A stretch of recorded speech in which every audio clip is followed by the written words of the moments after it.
When Stanley came to a set of 2 open, this was not the correct way to the meeting room, and Stanley knew it perfectly well.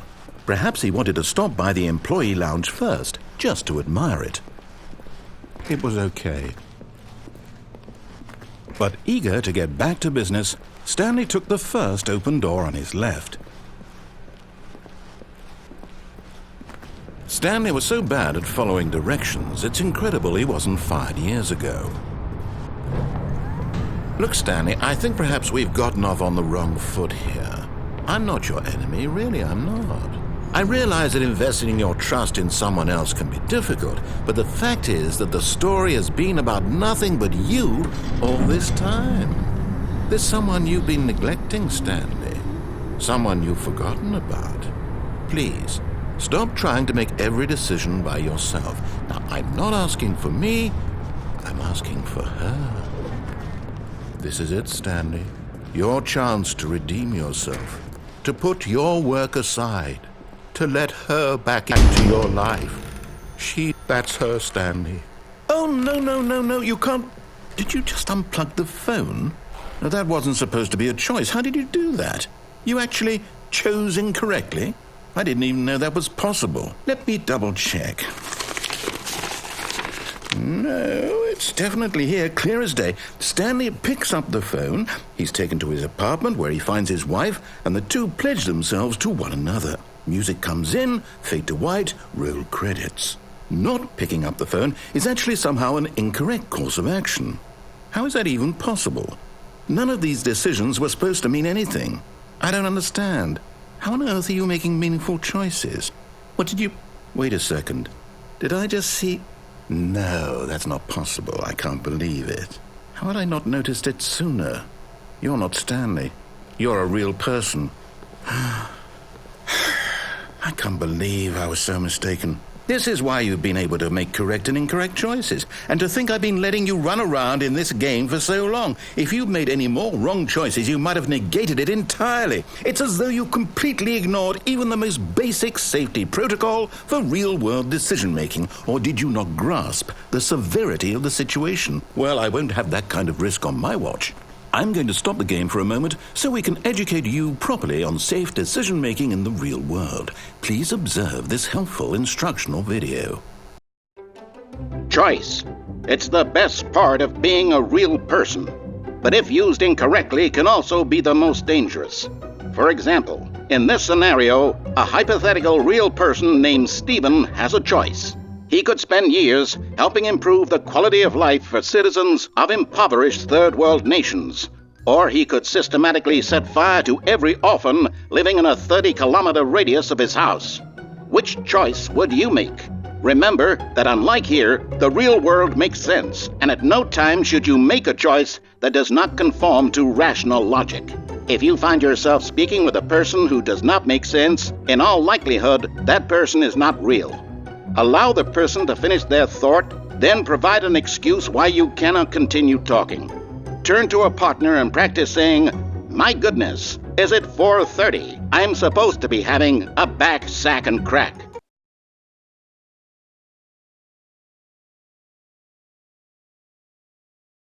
Excellent. Making choices on a regular basis is the best part to a healthy decision-making process. Most medical professionals recommend making at least 8 choices per day. Do you make more than 8? Less? And finally, if you begin to wonder if your choices are actually meaningful and whether you'll ever make a significant contribution to the world, just remember that in the vast infiniteness of space, your thoughts and problems are materially insignificant, and the feeling should subside. At this time, your instructor will guide you in an exercise to test and reinforce the material covered in this video. Welcome back. You may have noticed that this room has begun to deteriorate as a result of narrative contradiction. But not to worry. Now that you're properly informed on good decision-making, we're going to revisit a choice you made just a few minutes ago and see what the correct thing to do would have been. This way, please.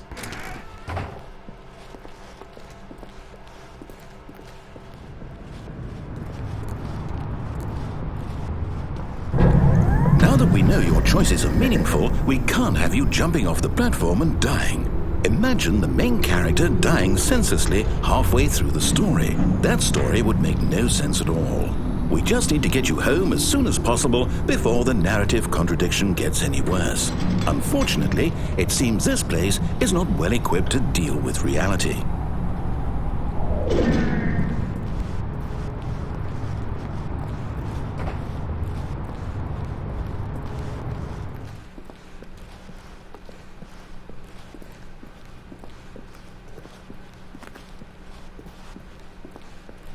Almost there. You'll take the door on the left, back to the correct ending, the story will have resolution once again, and you'll be home free in the real world.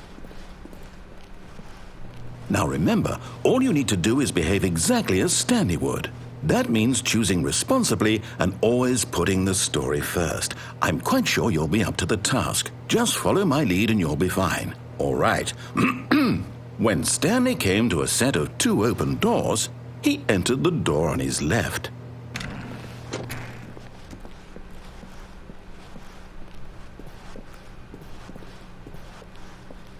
Yet there was not a single person here either.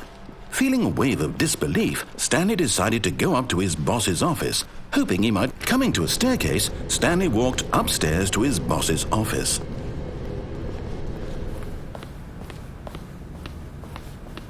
Stepping inside his manager's office, Stanley was once again stunned to discover not an indication of any human life.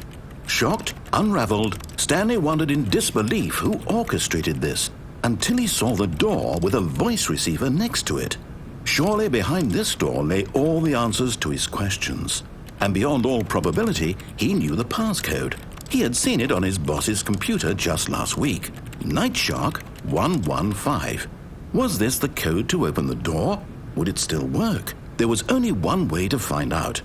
Stanley had been trained never to speak up, but now he would draw from within himself the courage to face the unknown. He drew a sharp breath and then spoke the code.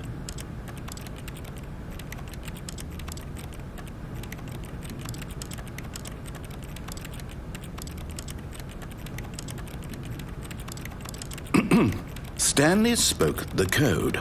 Nightshark 115. He spoke it into the receiver, right there on the wall.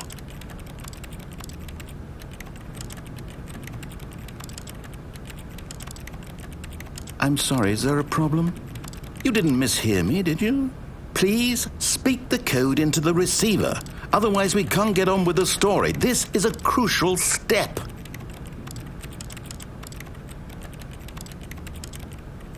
Okay, fine, you're not going to do it, but you know what? It's pretty humiliating to bring you this far, only for you to suddenly decide you have better things to do. I asked you for this one single thing, for your respect. The kind of respect Stanley shows for his choices. He knows what it means to take a story seriously. If you didn't want to see what I had to show you, then why did you come here? You had a choice, you know. You could have gone through the door on the right. You could have done whatever the hell you wanted over there. Why did you come this way? Speak. Say something to me. Explain yourself, you coward. Behave exactly as Stanley would. That means choosing responsibly and always putting the story first. I'm quite sure you'll be up to the task. Just follow my lead and you'll be fine. All right. When Stanley came to a set of 2 open doors, he entered the door on his left.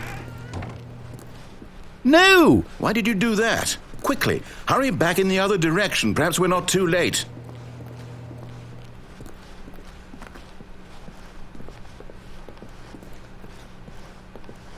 Oh, it's ruined. I can't believe, after everything we talked about, that my story, you've destroyed my work. Why? For what? What did you get out of that? What did you think was so special about seeing the game undone, left here like so much garbage? It's worthless now. And what am I supposed to do? Even if there were a way to continue, would it be worth it? To know that my story is now incorrect? How can I go back to that? I can't erase that knowledge. I'll have to live with it forever, reliving its impossibility forever. I couldn't live that way. Is it better to shut the game down entirely? To willingly destroy all of my work? I don't know. What's the answer? What do I do? What do I do? What do I... No, I have to. I have to shut the game down. I have to. I have to.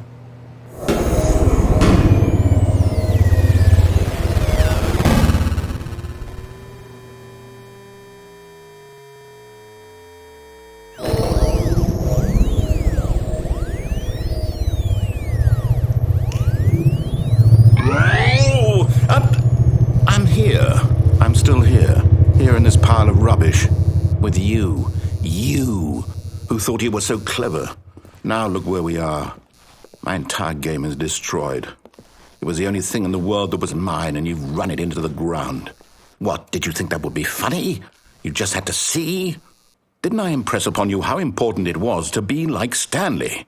He actually knows how to do what I tell him to. He understands that if I say to do something, there's a damn good reason for it. That thought hadn't even occurred to you, had it? That there's a world outside of you? You're a child. Oh, my story. If you'd just gone through the door on the left, you would have seen it. There was a whole underground facility. You would have destroyed it and been victorious. It would have been so perfect. I worked so hard on it. I tried so hard. When Stanley came to a set of 2 open doors, he entered the door on his left. Stanley? Hello? Are you... Is everything okay? Stanley, please. I need you to make a choice. I need you to walk through the door. Are you listening to me? Can you hear me? Is everything all right? Stanley, this is important. The story needs you. It needs you to make a decision. It cannot exist without you. Do you understand me? Whatever choice you make is just fine. They're both correct. You cannot be wrong here. We can work together. I'll accept whatever you do. I simply need you to take that step forward, please. Choose. Do something. Anything. This is more important than you can ever know. I need this. The story needs it. So, you hear me? Are you there? Are you listening to this? Stanley, are you there? Okay. It's okay, I can wait. You need time to decide. Time to make sure your choice is correct. That is the best choice. That's all right. I'll wait for you to decide what's the right thing to do. Take as much